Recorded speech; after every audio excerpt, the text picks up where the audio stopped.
Hello, Shalom. Welcome to day 137 of Daily Bread. We'll be in the Scriptures 2009 version. We'll be reading Numbers chapter 32, 2 Kings chapter 22, Psalms 133, Proverbs 17, and Romans chapter 6. Numbers 32 is on page 178. And the children of Reuben and the children of Gad had much livestock, a large number.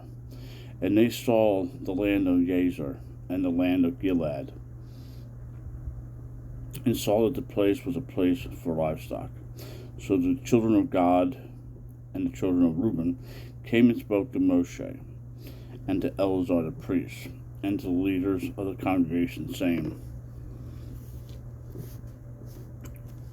Athroth and Dibon and Jazer and Nimrah and Heshbon and Elon and Sebon and Nebo and Beon, the land which Yahweh had stricken before the congregation of Israel, is a land for livestock, and your servants have livestock. And they said, If we have found favor in your eyes, let this land be given to your servants as a possession, and do not let us pass over the Jordan. And Moshe said to the children of Gad and the children of Reuben, Are your brothers to go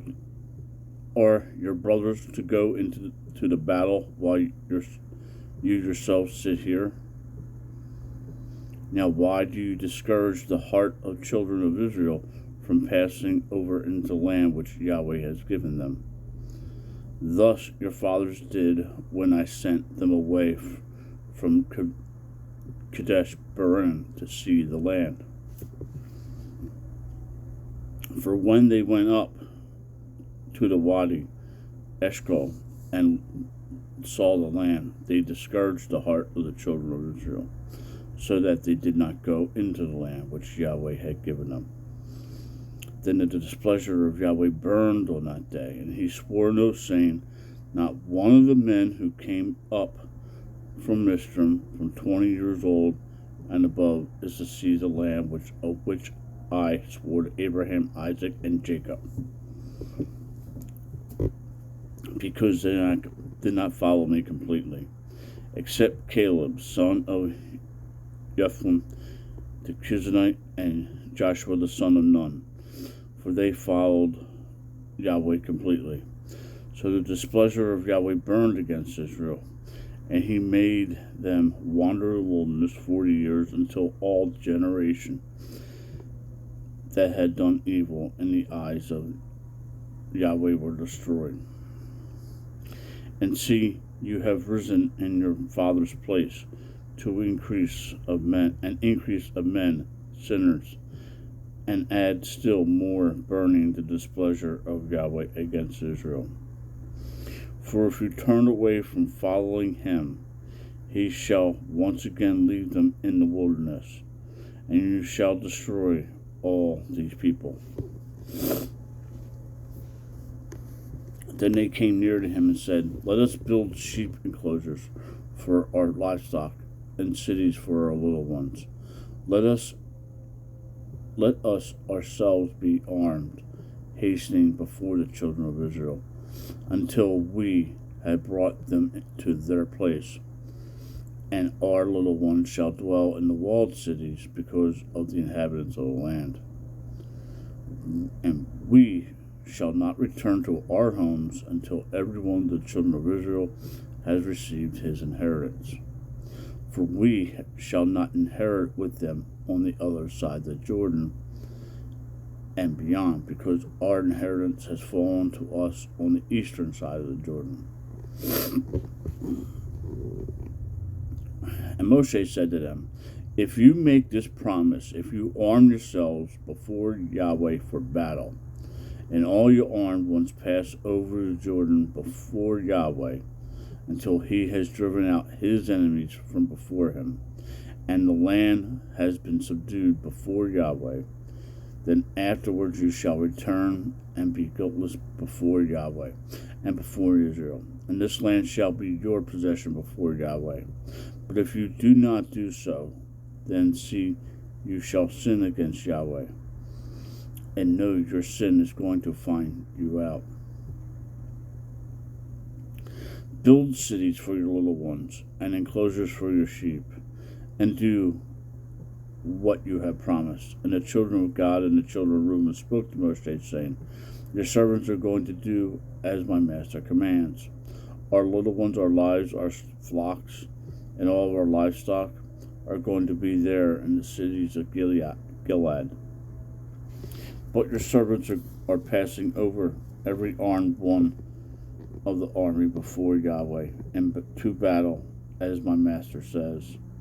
And Moshe gave commands concerning them to Eleazar the priest, to Joshua son of Nun, and the heads of the fathers of the other tribes of children of Israel.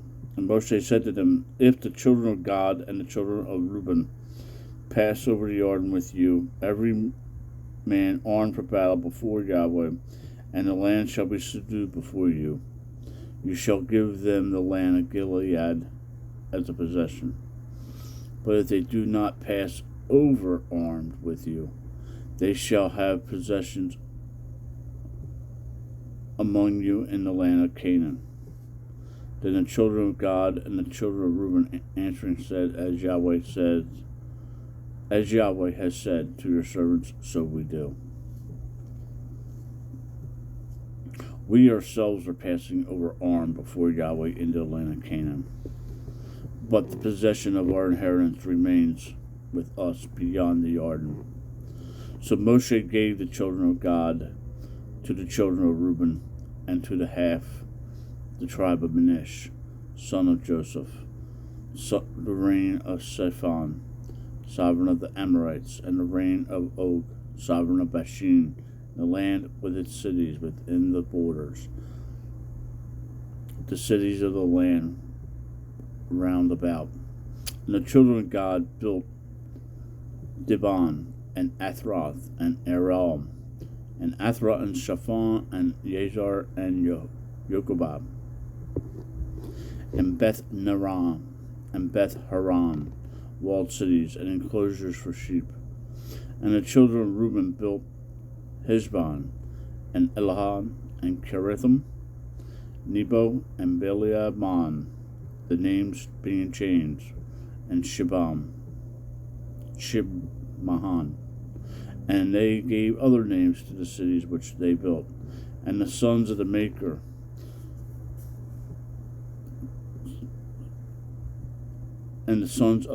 son of Manasseh, went to Gilead, and took it, and disposed the Amorites who were in it. So Moshe gave Gilead to Maker, son of Manasseh, and he dwelt in it. And Yahir, son of Manasseh, went and took its small towns, and called them Hawa-Reir. And Nahum went and took Kenath and its villages, and he called it Nohab, after his own name.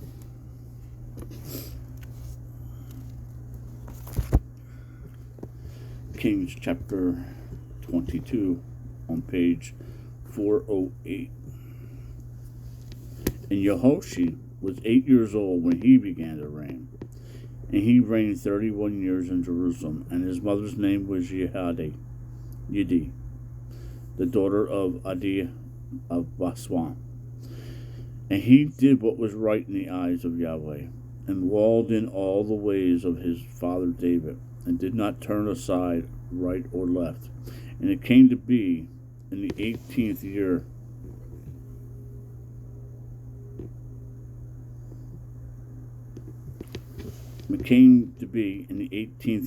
of sovereign Yehoshua that the sovereign sent Shaphan the scribe, son of Athaliah, son of Melulam, to the house of Yahweh, saying, Go up to Hilkiah the high priest, and let him weigh the silver which has been brought into the house of Yahweh, between the doorkeepers have gathered, which the doorkeepers have gathered from the people.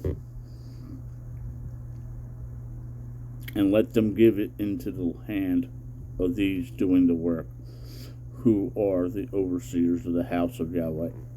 And let them give it to those who are in the house of Yahweh doing the work to strengthen the breach of the house, to carpenters, and to the builders, and to the stonemasons, and by every timber and hew stone to strengthen the house. However, let not the silver given into their hand be reckoned with them, for they are acting trustworthy.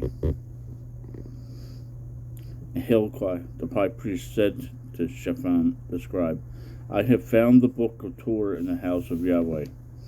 And Hilkiah gave the book to Shaphan, and he read it. And Shaphan the scribe came to the sovereign,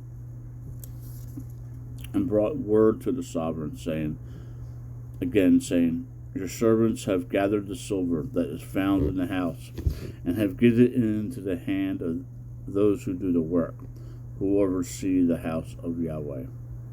And Shaphan the scribe informed the sovereign, saying, Hilkiah the priest has given me a book. And Shaphan read it before the sovereign. It came to be, when the sovereign heard the words of the book of the Torah, that he tore his garments. And the sovereign commanded Hilkiah the priest, and Amalek son of Shaphan, and Achor son of Mahalka, and Shaphan the scribe, and Asan a servant of the sovereign, saying, Go, inquire of Yahweh for me, for the people, and for all of Judah,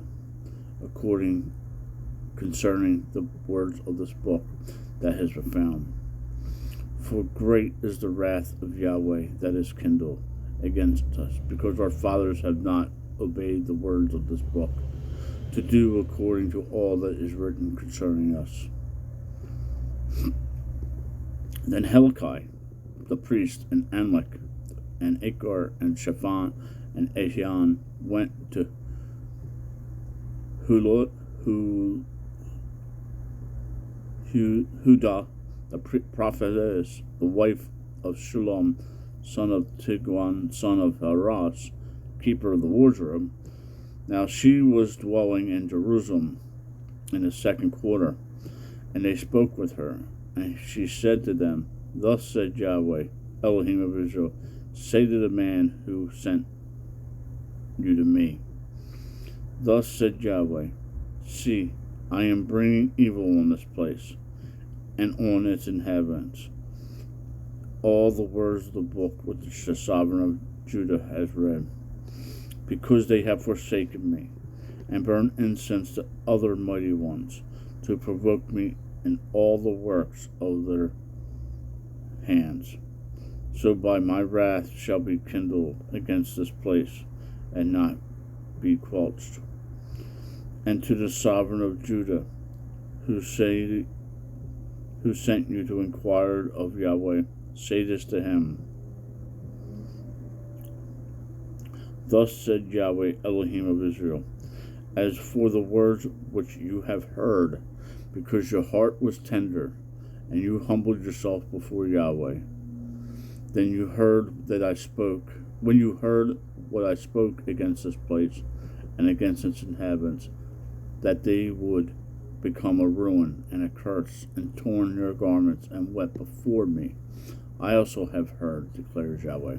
Therefore, see, I am gathering you to your fathers, and you shall be gathered to your burial site in peace, so that your eyes do not see all the evil I am bringing on this place.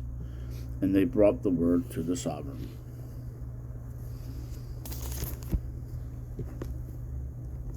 Psalms 133, on page 722. See how good and how pleasant it is for the brothers to dwell together in unity, like the precious oil on the head running down on the beard of Aaron running down on the collar of his robes, like the dew of Hermon that comes down on the mountains of Zion. For there Yahweh commanded the blessing, life forever. Proverbs 17 on page 744. Better is a dry piece of bread and rest with it, than a house filled with slaughters of strife. A wise servant rules over a man who causes shame, and shares an inheritance among the brothers. A refining pot is for silver, and a furnace for gold, but Yahweh tries the hearts. An evildoer gives heed to wicked lips. A liar gives ear to a tongue of desire. He who mocks the poor reproaches his maker. He who rejoices at calamity does not go unpunished. Children's children are the crown of old men, and the adornment of children are their fathers. Excellent speech is not fitting for a fool, much less lying lips for a noble. A bribe is a stone of favor in the eyes of its owner. Wherever he turns, he prospers. He who covers transgression seeks love, but he who repeats a matter separates intimate friends. Reproof enters deeper into a wise man than 100 strikes on a fool.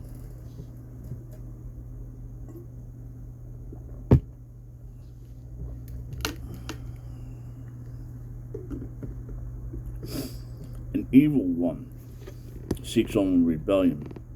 Such a cruel messenger is sent against him. Let a bereaved bear meet a man rather than a fool in his folly. Whoever rewards evil for good, evil does not leave his house. The beginning of strife is like releasing water. Therefore, stop fighting before it breaks out. He who declares the wrong right, and he who condemns the righteous, both of them are an abomination to Yahweh. Why is this a price in the hand of a fool to buy wisdom when there is no heart? A friend loves at all time, and a brother is born for adversity. A man lacking heart shakes hands in a pledge, and he becomes a guarantor for his friend. He who loves transgression loves strife. He who exalts his door seeks destruction. He who has a crooked heart finds no good, and he who has perverse tongue falls into evil. He who brings forth a fool has sorrow for it,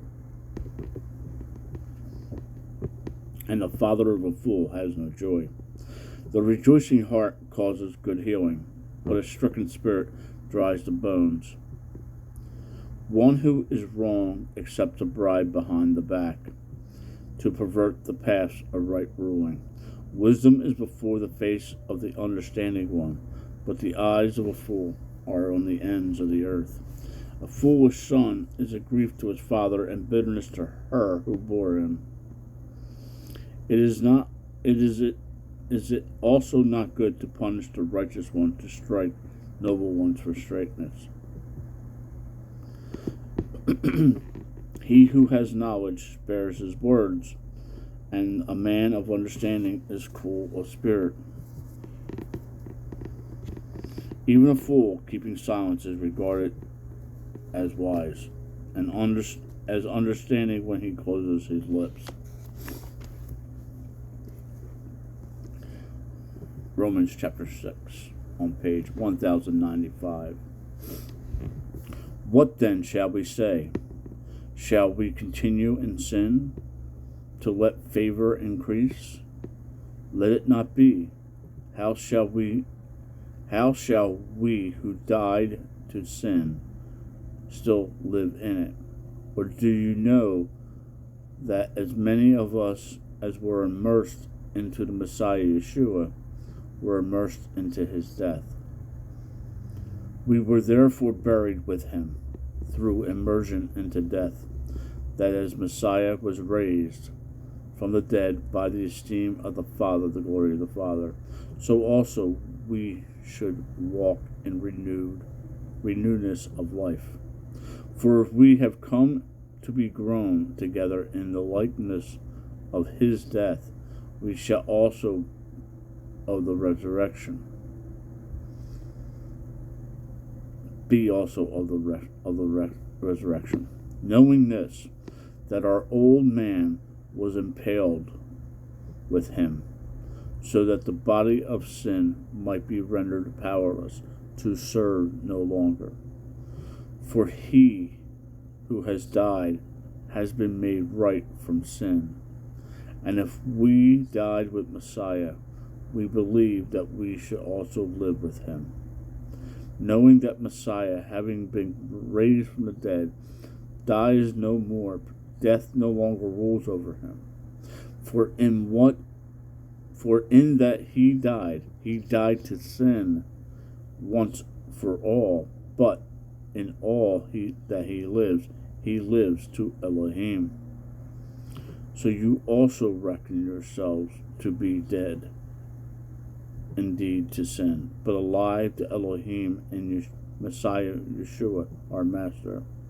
Therefore, do not let sin reign in your mortal body, to obey it in its desires. Neither present your members for instruments of unrighteousness to sin, but present yourselves to Elohim as being alive from the dead, and your members of instruments of righteousness to Elohim. For sin shall not rule over you, for you are not under the law, but under favor. What then? Shall we sin because we are not under Torah, but under favor? Let it not be. Do you